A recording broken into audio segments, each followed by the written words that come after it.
and paragraph 16. Yes, Your Lordship. Can you read those paragraphs which you intend to expunge? Your Lordship, paragraph 16 says that... Paragraph 10. It's the code.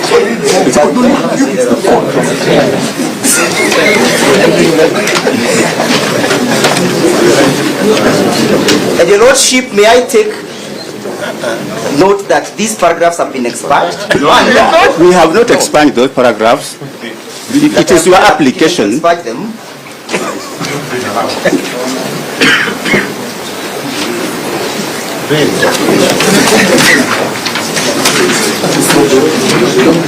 The petitioners have credible information that Honorable Mrima is a close associate to the proposed Deputy President, one Mr. Kithure Kindiki, and that the said judge failed, refused, or neglected to disclose those facts to the parties at the inception.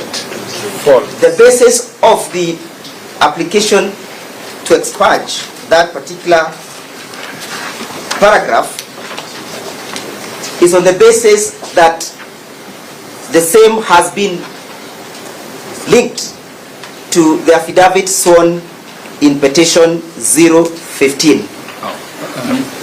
Paragraph 16, that Lady Justice Mugambi is conflicted as she should recuse herself, as she was Mr. Kithure Kindiki's LLM student at Moi University. We have no LLM program at Moi University. Professor, you will have your time to submit, sir. And that's why I'm expunging it. That's why I'm expunging this paragraph. That is what my client said. A crucial issue that she failed and or refused to disclose to the parties. My client has learned that she was not an LLM there and that she only took her degree in that university. We have no objection to anything being expunged, subject to the court observing that if this witness has lied about these two issues, what else has he lied about?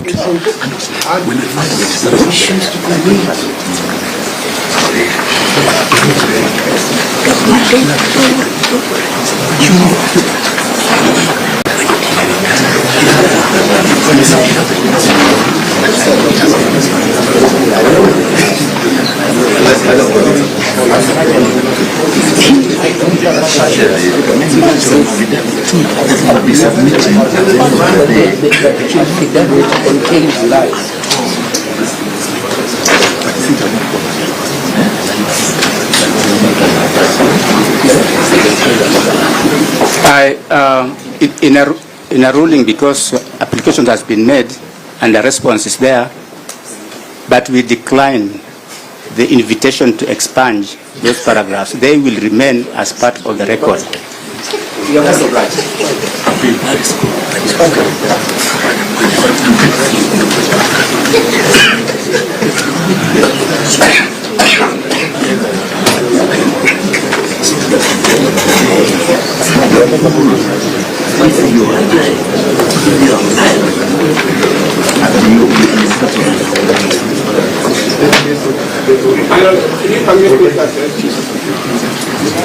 Dr. Kamona, we would appreciate if you want to address us in the course of the as in your submitting. Is that the position? Yes, that's right. Okay, proceed.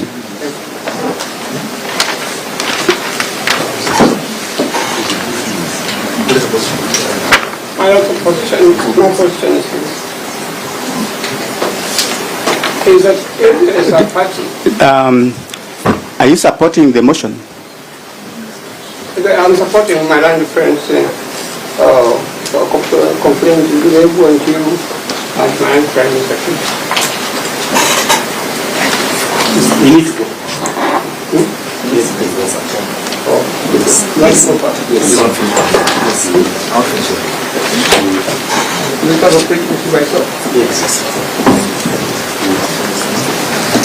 Thank you very much to my senior lords. I'll take about 15 minutes.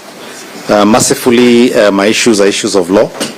They will not incite any shooting up from a respondents, or should not. My Lords, my Lords and your Ladyship, I have submitted some two cases. The first case is the case of Standard Chartered Financial Services and another versus Manchester Outfitters. I don't know that you have that with you. And the second is a case called Naveen Premjikerai versus Virunga Limited and others.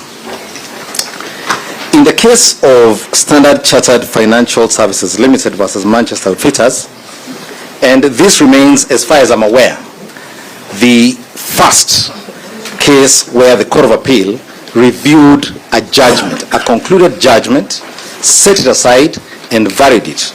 And the only question before that court that led it to this decision was the question of bias. I invite my Lords and your Ladyship to paragraph 1 of the decision, where the court says as follows in trying to frame the seriousness of the issue.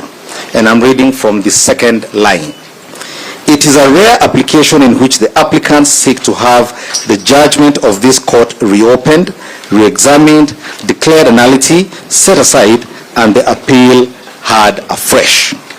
I invite you now to go to paragraph 9. We've done back-to-back photocopying, but if you look at paragraph 9, in the middle is in bold the words Jasbir Singh Rai and two others versus Talukan Singh Rai. And the court is saying what it held. And it says this. During the pendency, my Lords and your Ladyship, are you there? In the middle of paragraph 9.